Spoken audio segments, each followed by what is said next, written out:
My wife sent our son off to kindergarten, and I noticed she had forgotten the keys.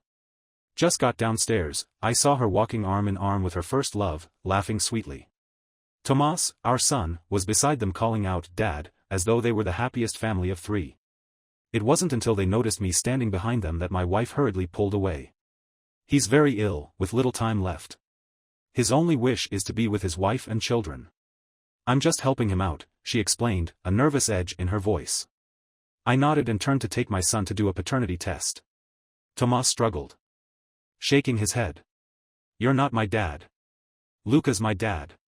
"You're the bad guy," he yelled, tears welling in his eyes. Luca stepped in to stop me, trying to reason with me. "George, don't be upset.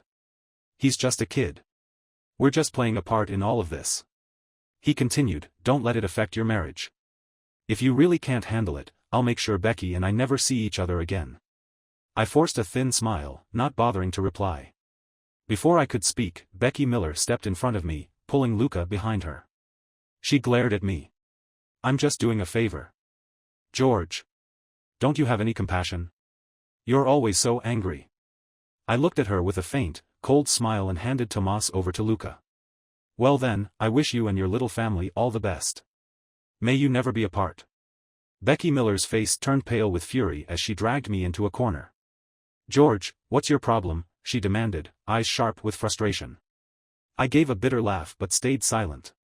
Today was supposed to be our 5th wedding anniversary. I had planned a candlelit dinner and movie tickets, hoping to spend a quiet night with her.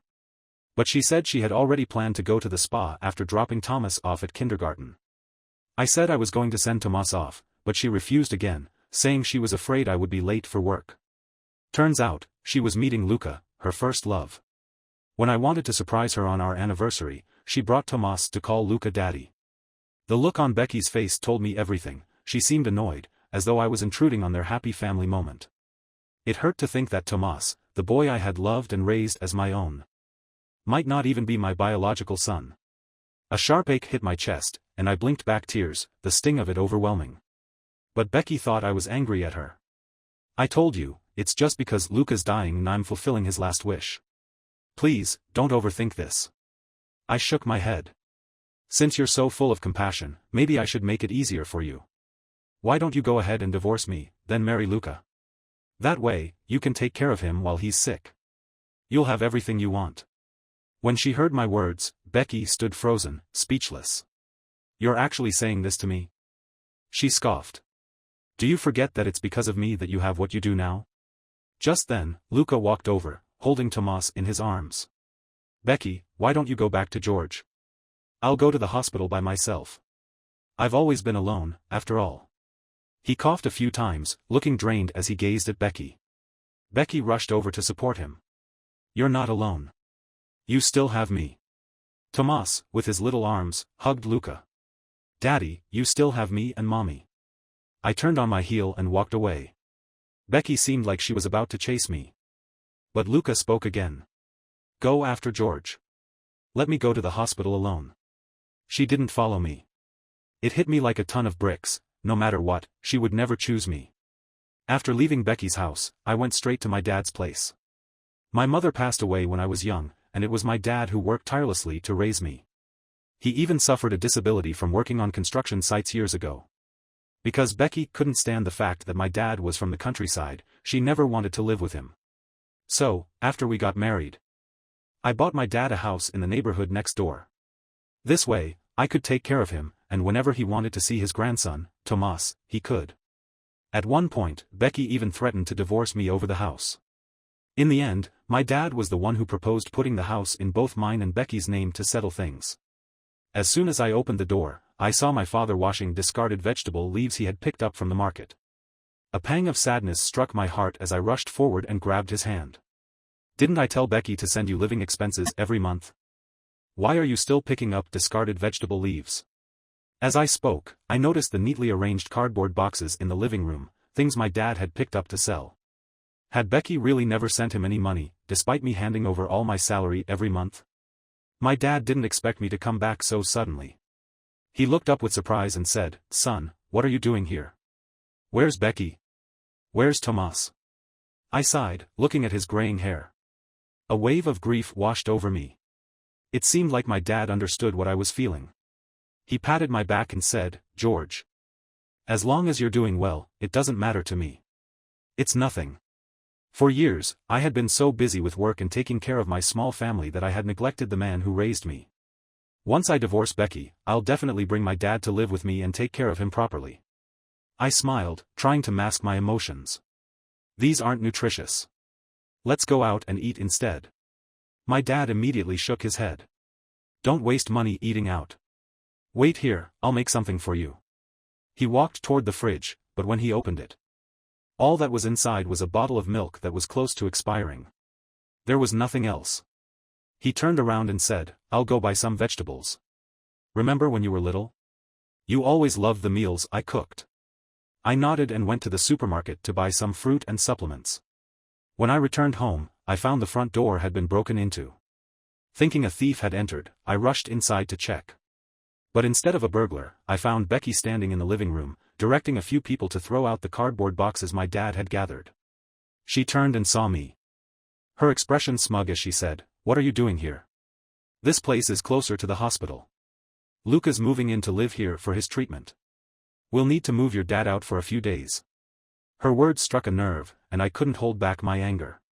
"Becky, who do you think you are, telling Luca to move in here? Why should my dad have to leave?" Becky, clearly caught off guard by my tone, since I had always obeyed her, looked at me in surprise. "George, can you not be so stingy? Luca's mother is coming to take care of him too, where else can she live if not here?" I snorted. "This is my house. Where Luca stays doesn't concern me." Becky rolled her eyes, clearly annoyed. "Luca's staying here, and I've already agreed to it. You can take your dad and go live somewhere else." She said it as though it was her house and her decision alone. Luca, standing beside her, chimed in. "George, I'm just staying here for a few days. Why don't you take your dad to a hotel? I'll cover the cost, all right?"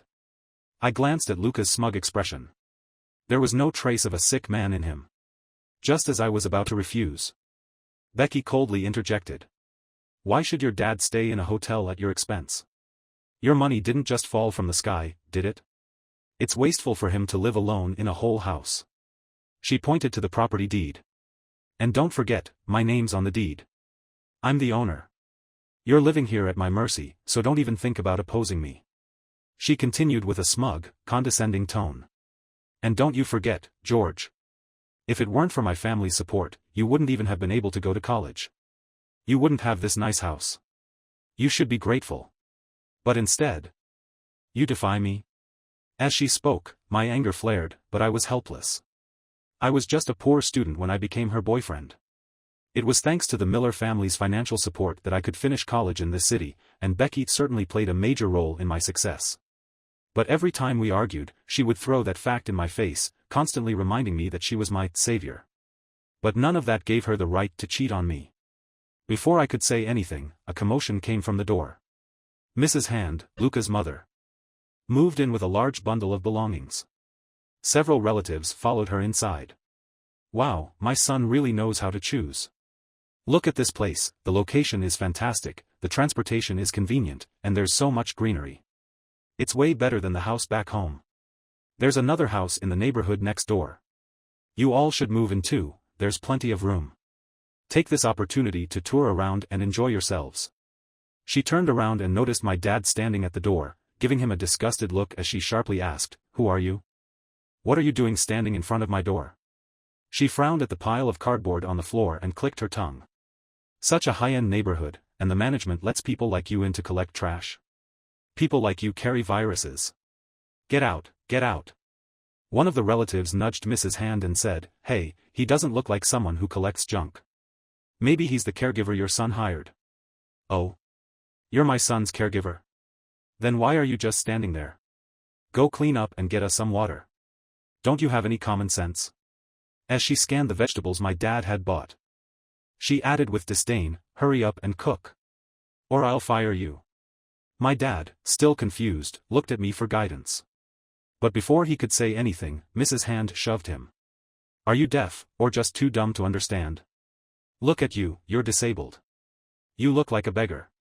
I'm letting you be a caregiver out of pity. Go cook, now. With that push, my dad lost his balance and fell to the ground. Dad! I rushed forward to help him up. I looked around at Mrs. Hand and her relatives, fury rising in me as I shouted, "This is my house. Get out now, or I'll call the police." Mrs. Hand stared at me, clearly taken aback.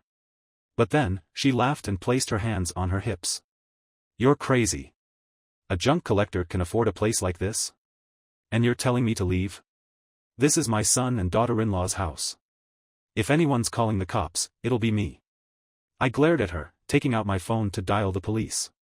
But Becky stepped forward and, to my shock, snatched the phone from my hand. "What are you doing here, you junk collector? I let your dad come here as a caregiver because I felt sorry for him. Now, pack up and leave, immediately."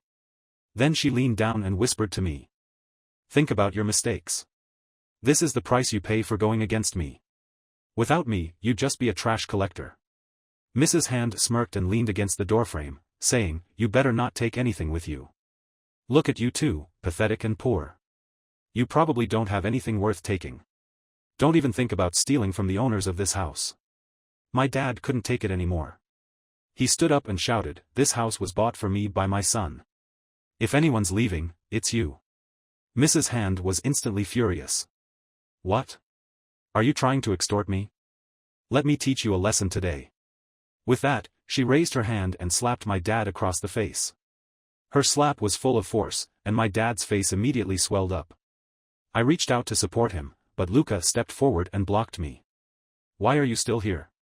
Becky told you to leave, haven't you learned your lesson yet?" Mrs. Hand's anger grew even more intense. She kicked my dad. "Hurry up and leave. Don't make me drag you out." My dad, already weak and frail, was pushed so hard by Mrs. Hand that he collided with the doorframe and immediately lost consciousness. Seeing what had happened, my face turned pale instantly. Becky was equally shocked. She hadn't expected Mrs. Hand to actually hit someone. "Dad! Wake up. Don't scare me. I didn't even care about anyone else." I grabbed the phone from Becky's hand and immediately called for an ambulance. Ms. Hand spat sarcastically. "This is my house. Don't cause a scene here. You're just embarrassing yourself." Her relatives, who had come with her, chimed in as well. "Are they here to extort money or what? This is so unlucky, get them out of here." One of them even rolled up his sleeves, ready to throw my dad out. I shoved his hand away in fury and snapped, "You touch my dad, and I'll make you regret it." Maybe it was my intense anger that made them freeze, but no one moved. At that moment, Luca, who had been standing by watching, slowly said, "Mom, what are you doing? You can't just hit people. Becky, why don't you take Mom and let her rest for a bit?" Then, with a glance at me, he added, "As for the junk collector, his son is standing right there. He should be fine." Luca was clearly trying to provoke me, but my mind was on my dad. I was only praying the ambulance would arrive soon, and I couldn't be bothered with Luca's taunts. I looked at Becky, my voice cold. "Becky, do you still have a conscience? My dad is my bottom line. You'll regret this. My dad treated you so well, always putting you first. I've been giving you my entire salary every month. But you? You've even withheld his living expenses.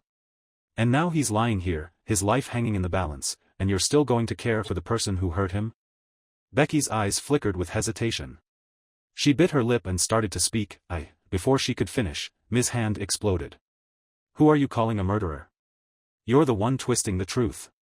You're the ones who refuse to leave my house and are pretending to be unconscious to extort money. How dare you accuse anyone? Becky, get these shameless people out of here." Becky stood frozen, not daring to move. She was afraid of making things worse. Ms. Hand glared at Becky, then dramatically sat down and began to moan, clutching her forehead. "Mom, are you okay?" Becky rushed to her side, helping her up. Her hesitation vanished as she quickly snapped at me, "George, take your dad and get out. Don't just stand here and make a scene." At that moment, every last ounce of affection I had for Becky disappeared, replaced by nothing but disappointment and hatred for Luca. Thankfully, the ambulance arrived just in time. The doctors worked quickly to stabilize my dad, saving his life. Watching him lying unconscious in the hospital bed, his life still uncertain, I felt an overwhelming pain in my heart. In the 5 years Becky and I had been married, I felt I owed her nothing. She had never worked since we got married, and I was the one doing all the household chores after work. The woman I had loved and cared for all these years not only cheated on me but had nearly killed my father. I really wanted to ask her if she had any conscience left. But now, there was no point in asking. After leaving the hospital room, I called the police. Then I dialed Becky's number. When the call connected, Luca's lazy voice came through. "George, Becky's taking a bath right now. What do you need?" "Well, the soundproofing in this house is amazing. And the living conditions are great. Mom and I are really happy here. You'll need to stay in a hotel for a while, okay?" I furrowed my brow, imagining the smug look on his face when he said those words. I hung up the phone immediately. I texted Becky, "I've called the police."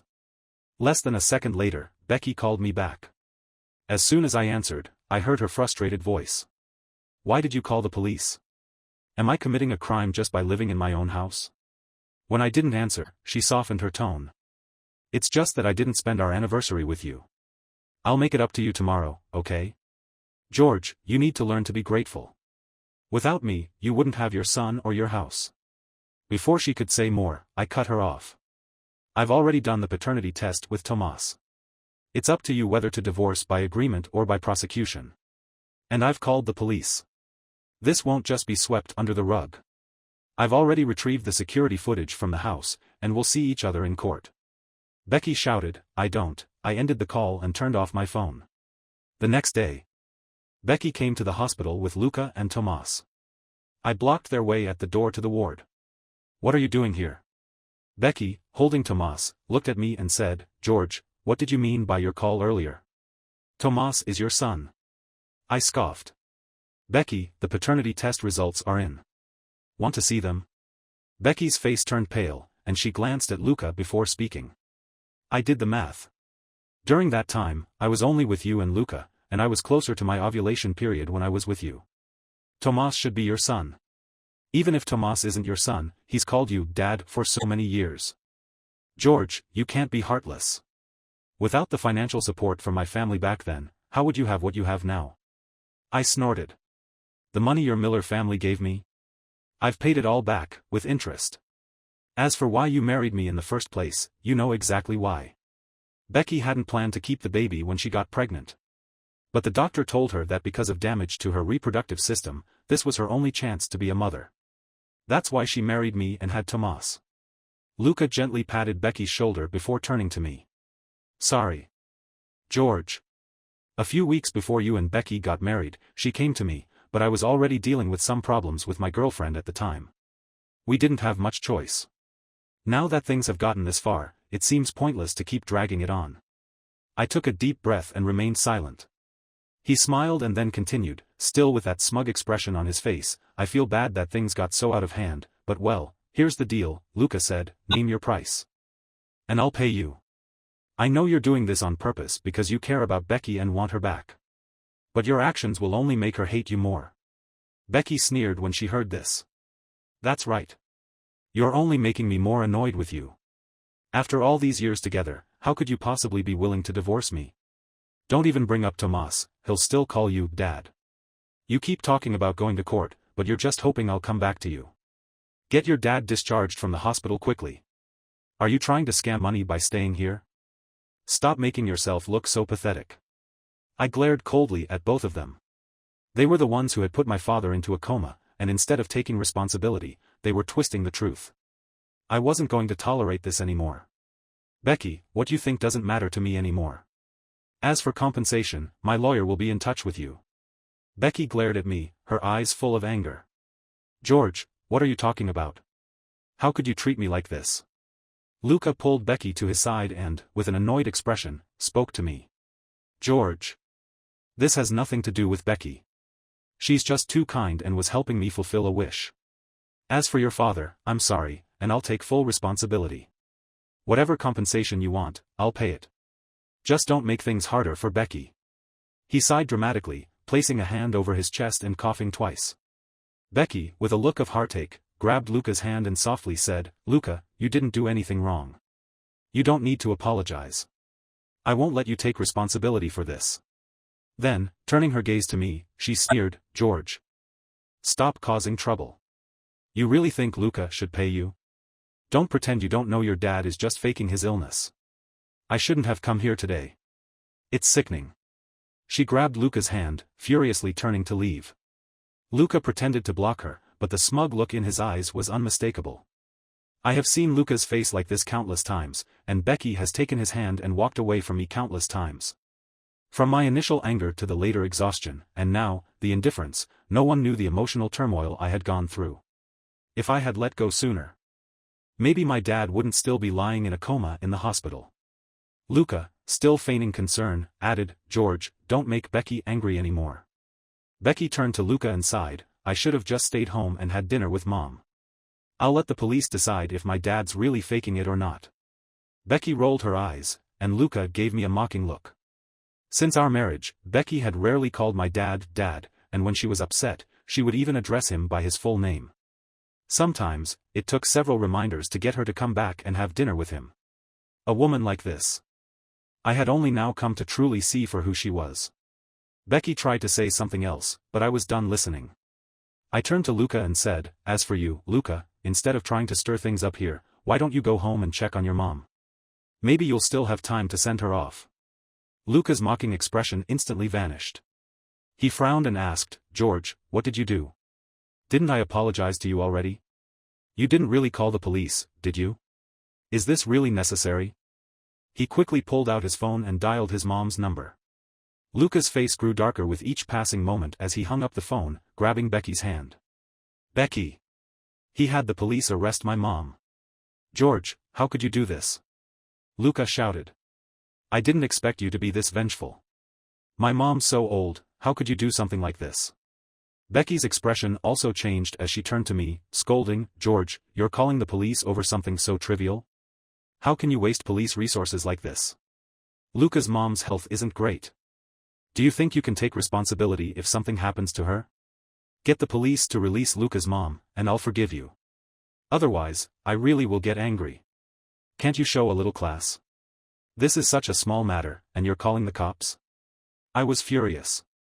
"Becky, you think this is a small matter? My dad's still in a coma. I don't care if his mom is healthy or not. What I do know is that you two broke into my house and insulted us. This isn't something that can be brushed aside easily." Becky, irritated, glanced at Luca before her expression showed a hint of panic. She approached me and tried to put her arm around mine, but I coldly brushed her off. "George, I know Luca and the others went too far this time. But didn't he apologize to you? And we're still friends, there's really no need to make this so difficult. Do me a favor and let the police release her. If you do, I won't hold anything against you. Even though you've paid back my family's money, don't forget that without it, you wouldn't have the life you have now. You don't need to worry. I'll go back and live with you like we agreed. You just want me to come back, right? I'm willing to do it." Looking at Becky, whose face exuded an air of entitlement, I was completely stunned. I couldn't believe how out of touch she was. I chuckled dryly. "Becky, you really think you have that much power? I'll have my lawyer send you the divorce papers. If you refuse to sign, I'll file for a lawsuit. And about Tomas, I've already done a paternity test, so think carefully about your next move." Luca, seeing that I was unwilling to back down, grew agitated. "George, you can't be this petty, can you? Fine, I'll just take my mom and leave your house right now. As long as you don't press charges, I'll stop seeing Becky.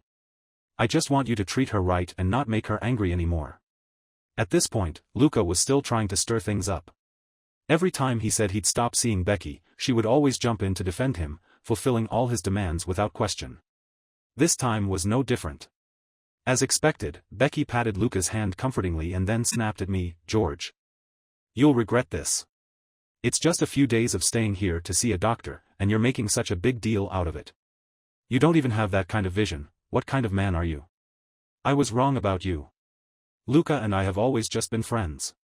It's your constant suspicions and anger that pushed me toward him in the first place. I'll give you one last chance, release Luca's mom, or I'll divorce you. When that happens, even if you beg me on your knees, I won't forgive you." I snorted in disdain. "Don't worry, that day will never come." With that, I turned to leave. But Becky rushed forward, grabbing my arm. "Who told you to leave? You haven't agreed to release Luca's mom yet. I won't let you go. Luca quickly stepped in front of me, grabbing my arm. George, enough already. Becky's agreed to you, just call the police and have them release her. I shook off both their hands and, without a word, called for security from the nearby nurses' station. This is a hospital room, not a place for you two to cause a scene. I coldly watched as security escorted them out. Then, I quickly handled my dad's transfer paperwork. I didn't want anything to do with either of them anymore. Just as I had finished readmitting my dad to the hospital, Becky and Luca's calls started flooding in. I rejected every one of them. Then came a barrage of messages, all demanding that I withdraw the police report or intervene to get the police to release Luca's mom. Their tone was aggressive, filled with insults aimed at both me and my dad. Becky even sent me a message saying she would never sign the divorce agreement unless I didn't want a penny. This, I realized, was the result of years of pampering her without reservation. After we got married, I had always been accommodating, especially with my frequent business trips keeping me away. I felt guilty for not being there, so I indulged her even more. But in return, she had looked down on me, even enabling Luca's family to harm my father. I had once told her that my father was my final bottom line. This time, I would not back down. I was determined to make them pay for everything. I blocked all their incoming calls. Then tasked my lawyer with handling the divorce case and the home invasion and assault lawsuit against the Hand family. While I was at the hospital taking care of my dad, I unexpectedly found out that one of the doctors was a former college classmate. George, I can't believe it's really you. I looked up at the woman in the white coat in surprise. You're Janet? Yes, I didn't think you'd remember me. We even participated in the university debate competition together. I nodded and complimented her. I'm impressed you became a doctor after graduation. That's incredible. Upon hearing my genuine praise, Janet lowered her head and smiled. I didn't expect you to have gotten married right after graduation. I heard you're now the manager of a big company, pretty impressive. After that debate competition, I made a point to check on you. Back then, you were quite the campus figure, and you and your girlfriend seemed so in love. Her tone carried a hint of regret. I paused, then responded, I'm in the middle of a divorce. Divorce? Janet was clearly surprised. I felt like I had found someone to talk to and began telling her everything about my marriage with Becky and Luca, leaving nothing out. Janet listened patiently and then, in a tone full of disbelief, said, how could there be such a woman? She really doesn't know how to appreciate what she has. George, don't worry. Your father's condition is under control. He'll wake up soon. I'll prepare a medical report to help with your case. I nodded gratefully, knowing that my father was stable and would soon recover. The heavy weight on my chest finally lifted. I glanced back at my dad's bed and silently vowed to make up for everything he had been through in the years ahead. But I didn't notice that Janet was looking at me with a faint, approving glint in her eyes. With the medical report from the hospital, the police quickly moved forward with the case, and the prosecution was soon initiated. Meanwhile, my lawyer delivered the divorce agreement to Becky. On the very same day the agreement was sent, Becky called from a new number. She was furious, her voice rising in a screech. George! How dare you block me? I'm seriously pissed off. And what's with this divorce agreement? Are you trying to scare me? Do you think I'm afraid? You can't leave me. If you do, you're nothing but an ungrateful, heartless bastard. I responded, my tone growing darker. Becky, no matter what you say, we can't go back.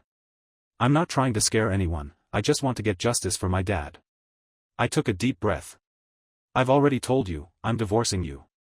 Without me in the way, you and Luca can finally be a family. There was a sharp scream from the other side of the line. I can't divorce you. Her voice dropped, trembling as she continued, George, can we stop fighting? Where are you? I'll come to you right now, and we'll make up for our anniversary, okay? Don't you remember? You had a candlelit dinner and movie tickets all planned, and the roses are still in the car. I know everything. You love me so much, how could you really leave me? No matter how much I hurt you, you can't leave me, George. Stop pretending. Hearing her words, I finally understood that she knew everything. She had been recklessly hurting me and my family all this time, relying on my love for her. Every anniversary, I had gone out of my way to arrange something special. But no matter what I planned, I always ended up alone because Luca always found some excuse to take her away. When I called to confront her, she would always dismiss it with, "Let's do it another time. Luca has something to do today." I chuckled darkly. "Becky, just sign the papers. The anniversary is over, and I no longer love you. I just want a divorce, nothing more." With that, I hung up and blocked the number immediately. The next day, my lawyer informed me that Becky was willing to sign, but before doing so, she wanted to meet me in person. I agreed. At the law office, I saw Becky, looking worn out and exhausted, with Luca still by her side. Becky, with tears in her eyes, said, "How could you not care for me all these days? I'm not mad anymore, can we just stop this, please?" I stared at her, confused. "I came here because you agreed to sign the divorce papers." Becky gazed at me, eyes filled with tears. "How can you be so heartless? Don't you love me anymore? Don't you want Tomas?" I scoffed. "Becky, I think I've made myself clear. Tomas isn't my son. And I don't love you anymore." Seeing the seriousness in my eyes, Becky's body seemed to crumble. Luca stepped forward, his tone pleading. "George, my mom has realized her mistake. Can you drop the lawsuit? All the blame is mine, I'm the one who's at fault. You're a son yourself, how can you let your parents, at age, suffer like this?" He went on, "If you drop the lawsuit, we'll do anything you want." As I glanced at my phone, I saw a message from Janet. My dad had woken up, was in stable condition, and had just been taken off the 4-drip. He could start eating again. I sneered, then turned to Luca and Becky. "I'll drop the lawsuit, but only if she agrees to leave with nothing. If she's willing to walk away with nothing, I'll consider it." As soon as I finished speaking, Becky's face was filled with shock. After all these years, I had pampered her, never letting her do housework, even brainwashed by her so-called kindness, and had been compliant to her every whim, working tirelessly for her. The luxurious life she enjoyed, the lifestyle of a lady, was the result of my hard work. I had even taken on business trips for the company, traveling out of town just to earn more commissions to provide her with a better life. But how could she understand that all my indulgence and love were based on the premise that I loved her? When I loved her, I was willing to give everything willingly. When I no longer loved her, I would take back every bit of my softness and make her understand that my love wasn't a given. If our marriage was to end in divorce, I wouldn't ask for a penny more than what she deserved in terms of marital assets. But she should never have hurt my dad. She had once chosen Luca without hesitation between him and me, so what would she choose between money and Luca now? I was also curious about how much she was truly worth in Luca's eyes. After a brief moment of shock, Becky pointed at me and started cursing. "George! How dare you make such an unreasonable demand? Without me, you're nothing. Are you even a man? You're the most shameless person alive. You want to calculate the marital property with me. And if you want me to sign, you must not take a penny." I ignored her and directly addressed Luca. "Luca, I've already made my offer to withdraw the lawsuit. It's up to you now. If Becky agrees, I'll withdraw the lawsuit immediately, and your mom can be released." Luca hesitated, glancing at Becky, then turned to me. "George, this is between you two. I'm just an outsider. Becky and I are only friends. I'm willing to kneel and apologize. I'll take full responsibility for everything. Please, George. Just forgive me. Don't be mad at Becky anymore. She's only trying to help me. Let my mom go. Please, don't stay angry, I'm begging you." With that, Luca dropped to his knees. I watched him, finding his theatrics almost laughable. Even at this point, he was still putting on an act. Becky immediately pulled Luca up, yelling at me, "George! I must have been blind to marry you. I can't believe you're really this kind of person. You want a divorce now, and you want me to leave with nothing? You can forget it. If you want me to sign, you'll have to leave with nothing yourself." I was stunned by her words. I coldly replied, "Becky, you cheated on me during our marriage, and Tomas isn't even my son. Even if we divorce, you're the one at fault. What gives you the right to demand I leave with nothing? If you really don't want to sign, I'll have my lawyer file for divorce. The result won't change. But I won't drop the lawsuit." Becky was speechless. She furrowed her brow, looking at me as though she didn't recognize me. Luca was growing more anxious, about to speak when suddenly his phone rang. "What? How could this happen?" He paused before hanging up. Then urgently looked at Becky. "My mom got into a fight with someone in the detention center. She's been sent to the hospital. Becky quickly asked, is she okay? Luca snapped, how could she be okay? That place is no place for anyone. Becky, please just agree to the divorce. You're the one at fault, and you'll end up with nothing anyway. Luca, how can you say that? Luca ignored her protests and continued, you cheated on George. Didn't you say he didn't know how to care for you? That you wanted to be with me? If we divorce, we can be together, all three of us, in the open. Becky bit her lip, glancing at me. I leaned back in my chair, indifferent as I returned her gaze. Becky still shook her head in refusal. She ripped up the divorce agreement and stormed out of the office. I returned to the hospital to continue caring for my dad. The next day, I received the signed divorce agreement. She had finally chosen Luca. I smiled faintly and agreed. 20 days later, I held the divorce certificate in my hands, and the heavy weight on my chest finally lifted. Becky, on the other hand, went with Luca to get married. She arrogantly told me, wait for the day you regret and beg me. I turned on my heels and walked away without a second glance.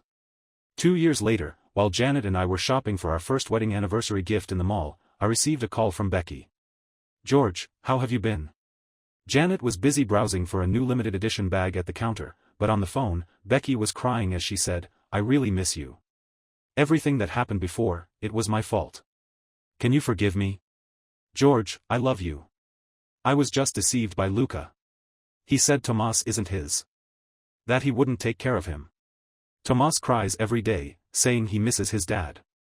I'm still working to support Luca and his family. I really regret everything. George, let's remarry. I promise I'll be a good wife to you from now on. I didn't know what to say at first, so I handed the phone to Janet. Janet took the phone and said, Becky, George is already married. He can't remarry you. George brought me here to pick out our anniversary gift. And we're too busy to talk. Please don't call again. She hung up and looked at me with a playful smile. Come help me pick which one goes better with autumn and winter outfits. I couldn't help but laugh as she pulled me into the store.